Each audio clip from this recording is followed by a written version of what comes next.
Sir KTR గారు నిన్న ఢిల్లీలో మాట్లాడుతూ ఫస్ట్ టైం ఆయన వైసీపీ ఓటమి పైన రియాక్ట్ అయ్యారు.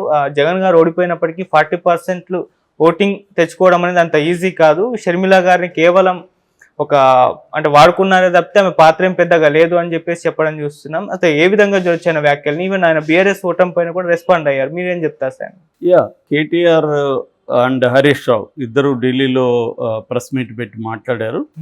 ఒక రకంగా కేటీఆర్ ఫస్ట్ టైం ఆత్మవిమర్శ చేసుకోవడం, అట్లాగే జగన్ పరిపాలనకు సంబంధించి రియాక్ట్ అవ్వడం, అట్లాగే ఫిరాయింపులకు సంబంధించి మాట్లాడడం, అట్లాగే చంద్రబాబు ముఖ్యమంత్రుల సమావేశం ఏదైతే దాని మీద రియాక్ట్ అవ్వడం, ఇవన్నీ కూడా కేటీఆర్ చేశాడు.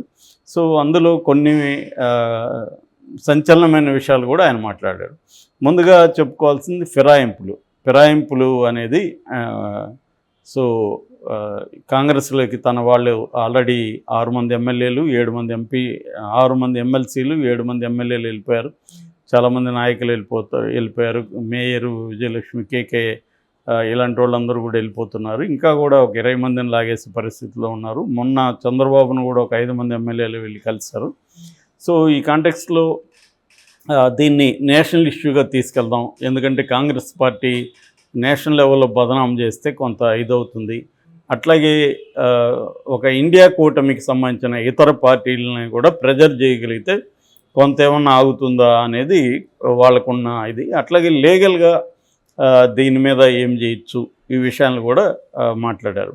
సో కేటీఆర్ కానీ హరీష్ రావు కానీ మాట్లాడింది ఏంటంటే, ఫిరాయింపుల్ని స్టార్ట్ చేసింది ఉమ్మడి ఆంధ్రప్రదేశ్లో వైఎస్ రాజశేఖర రెడ్డి. సో కాంగ్రెస్ పార్టీనే ఇది చేసింది. మేము తీసుకున్నాం కానీ ఒకేసారి 3 4 అలా తీసుకున్నాం. వీళ్ళలాగా ఒక్కొక్కరికి వెళ్ళి కండువ కప్పి ఇలా మేము చేయలేదు అనే తేడా కూడా చెప్పాడు. ఇక్కడ కేటీఆర్ మీద కూడా విమర్శ ఉంది. మీరెందుకు తీసుకున్నారు? ఒక్కరిని తీసుకున్నారా, 3 తీసుకున్నారా?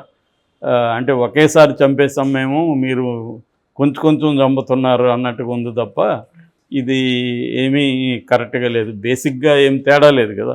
కేసీఆర్ కూడా అదే చేశారు. నిజానికి కేసీఆర్కి అవసరం కూడా లేదు. 88 మంది ఎమ్మెల్యేలు ఉంటే కూడా కేసీఆర్ కాంగ్రెస్ని ఖాళీ చేసే కార్యక్రమం చేశాడు. ఇటు తెలుగుదేశం వాళ్ళని లాక్కున్నాడు, ఇటు చివరికి సిపిఐ వాళ్ళని కూడా వదలలేదు.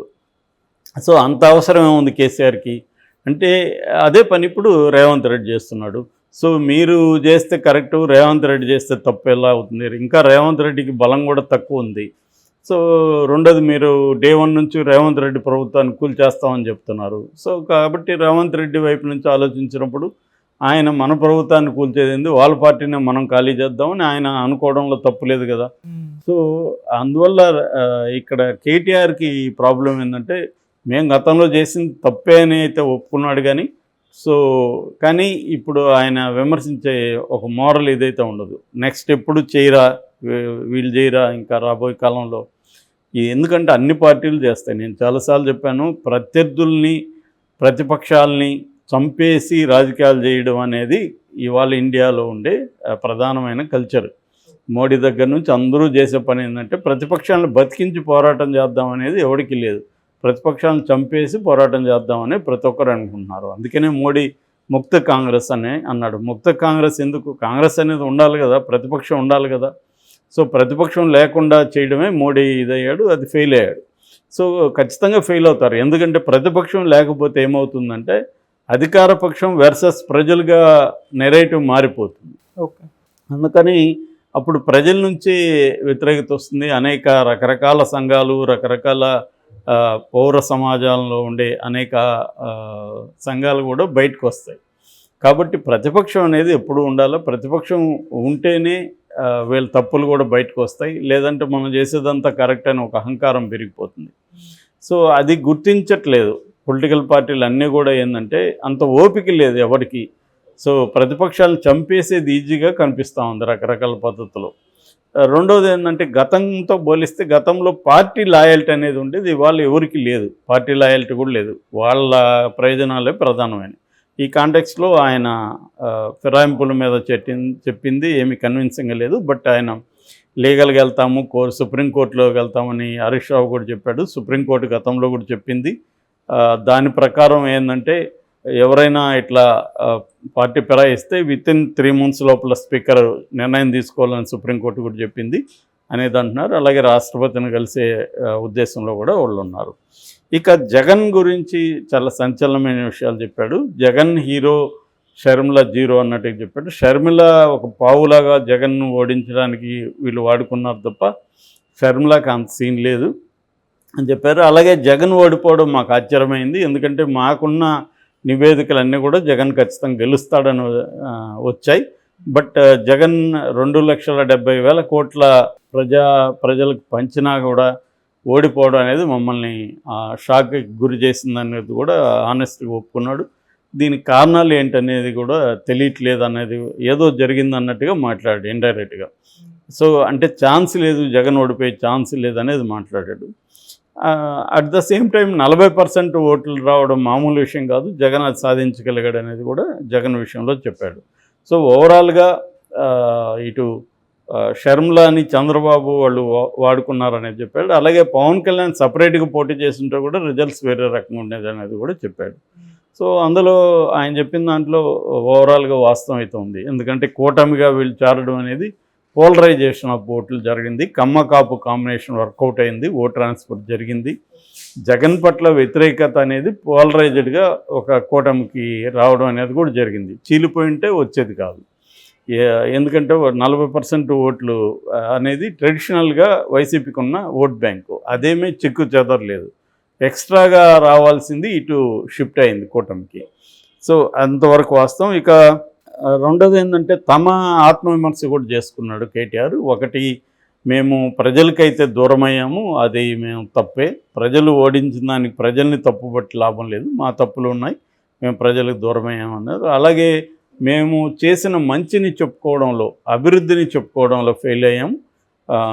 అందుకనే చెప్పుకోకపోయినా మనకి హైదరాబాద్ చుట్టుపక్కల మాకు బలమైన ఓట్ బ్యాంకు కనిపించింది, మేము అన్ని స్థానాలు గెలవడం అనేది అభివృద్ధికి అది కారణం. బట్ మేము దాన్ని రూరల్ ఏరియాలో మిగతా చోట్ల ప్రమోట్ చేసుకోవడంలో ఫెయిల్ అయినాము అనేది చెప్పారు. ఇంకొకటి ఏంటంటే కర్నూలు చావుకు అనేక కారణాలుగా, మా ఓటమికి కూడా అనేక కారణాలు ఉన్నాయి. ముఖ్యంగా మా ఆత్మవిశ్వాసాన్ని అహంకారంగా ప్రొజెక్ట్ చేశారు సక్సెస్ఫుల్గా.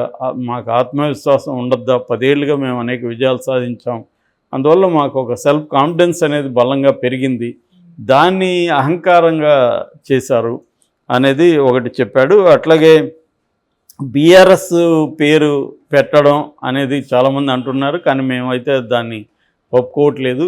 టీఆర్ఎస్ ఉంటే మేము గెలుస్తాం అనేది ఏమీ లేదు, గ్యారంటీ లేదు అనేది కూడా ఆయన చెప్పాడు. ఏదేమైనా మాకు కాంగ్రెస్కి 4 లక్షలే తేడా, మాకు 39 సీట్లు గెలుచుకున్నాం.